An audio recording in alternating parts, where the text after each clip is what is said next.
Carissime amiche e carissimi amici di Ceto TV Web, un ospite illustre, anzi di più, illustrissimo, onora il Museo del Calcio Siciliano di Noddonia a San Piniceto quest'oggi ed è il grande campione Moreno Torricelli.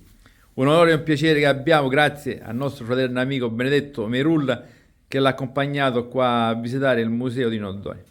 Nino, un'emozione indescrivibile, io sbaglio anche a parlare dell'emozione perché... Non pensavo che Benedetto Merulla era di parola da tutto dove si mette, però non pensavo che portava il Torricelli, un ex terzino della Juventus che ha dato tanto per la Juventus.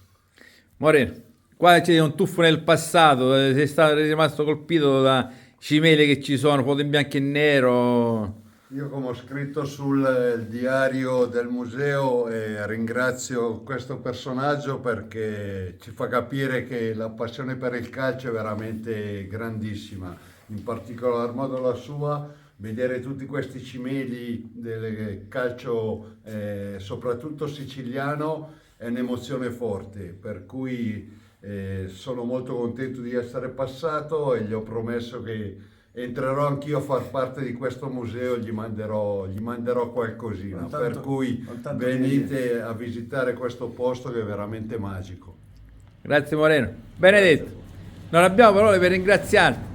Come dice sempre in Noddonia, ci vorremmo Benedetto Merulla per paese. No, ci vuole uno in ogni paese.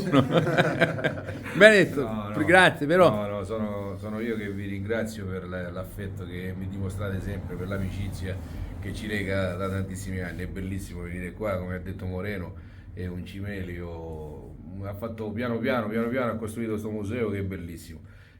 Ma ci tengo a precisare una cosa, più che ringraziare, diciamo, Moreno ringrazia noi, sono io che ringrazio Moreno, perché stamattina gli ho detto andiamo da un amico, c'è un museo del calcio, mi ha detto andiamo, ci vediamo, che bello, e lo ringrazio perché è un ragazzo eccezionale, e si mette a disposizione, ha un'umiltà, è stato, diciamo, forse i ragazzi d'oggi non lo conoscono bene, ma perché forse io ho qualche anno in più come Nino, però questo signore ha vinto la Champions League, ha vinto la Coppa Intercontinentale, è stato campione d'Italia, è stato un grande nella Juve di Marcello Lippi e del grande amico Gianluca Vialli.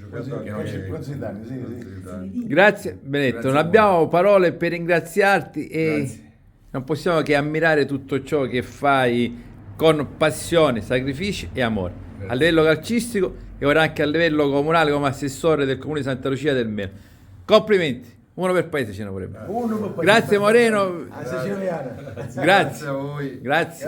Grazie.